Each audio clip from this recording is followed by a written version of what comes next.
This is Lesson 641, Conquest and Settlement. How did European powers acquire colonies in the Americas, and how were they governed?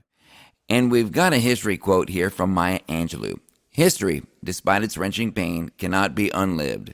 However, if faced with courage, it need not be lived again. Key people of conquest and settlement. We've got Hernán Cortés, Francisco Pizarro, Montezuma, and Atahualpa. Spanish conquest of the Aztec. The Spanish had already settled in Hispaniola, Cuba, Puerto Rico, and other Caribbean islands. The Americas had 35 to 50 million people living there in 1492, and their lives were radically transformed. The first real conquistador was Hernán Cortés, who lived from 1485 to 1547. He was a professional soldier, and he sailed from Cuba and landed on the Mexican coast in April 1519.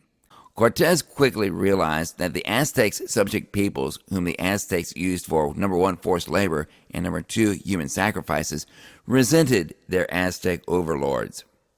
Hernán Cortés exploited this resentment, and he attacked Tenochtitlan in November 1519. Hernán Cortés had just a few hundred Spanish soldiers and very few guns or horses. But Hernán Cortés had over 6,000 angry natives allied with him. The Aztec king Montezuma thought that the Spanish were invincible, and so he hesitated to attack because he thought that Hernán Cortés might be a god. And Montezuma and Cortés had a meeting in the capital city and spoke through translators, and there's evidence to suggest that misunderstandings occurred between the two of them almost immediately. It's been suggested that Montezuma was just being polite and hospitable to his guest, and Cortés took Montezuma's words of hospitality to mean that Montezuma was surrendering to him, and then the ugliness followed. Others have suggested that Cortés detected a trap and took Montezuma hostage. Montezuma himself was killed by Cortés almost immediately, and in the ensuing battle, Hernán Cortés was forced to retreat or sneak out of the city at night, depending on the story. In 1521, Hernán Cortés launched a second attack on the Aztecs, and this time Cortés had 1,000 Spanish soldiers and 75,000 native warriors. Cortés was also aided by the effects of smallpox on the siege, but it was still a hard-won victory for Hernán Cortés. After that, the rest of Mexico was systematically conquered by the Spanish. Spanish conquest of the Inca Empire. The conquest of the Inca had remarkable similarities to the conquest of the Aztecs. The Inca were already weakened by disease and civil war by the time of the Spanish invasion. Spanish conquistador Francisco Pizarro, who lived from about 1474 to 1541, murdered the Incan ruler Atahualpa after taking him hostage and demanding huge amounts of gold and silver as ransom, which he got.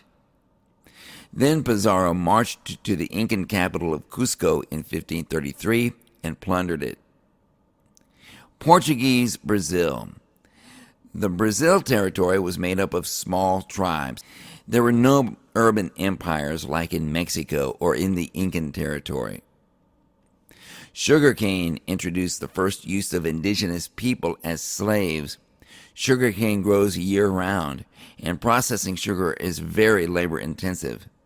Native slaves died off very quickly, and the deaths of indigenous people was so severe that the Portuguese had to import slaves from Africa to replace them. There developed a new form of colonization, that is, large plantations worked by slaves. Sound familiar? This became the model for sugar production throughout the New World, and tobacco production and cotton production. The English established the Virginia colony of Jamestown in 1607, and enslaved Africans replaced indentured servants on tobacco and rice plantations. English colonization was haphazard and decentralized, and they enjoyed greater colonial autonomy than the Spanish or the Portuguese colonies.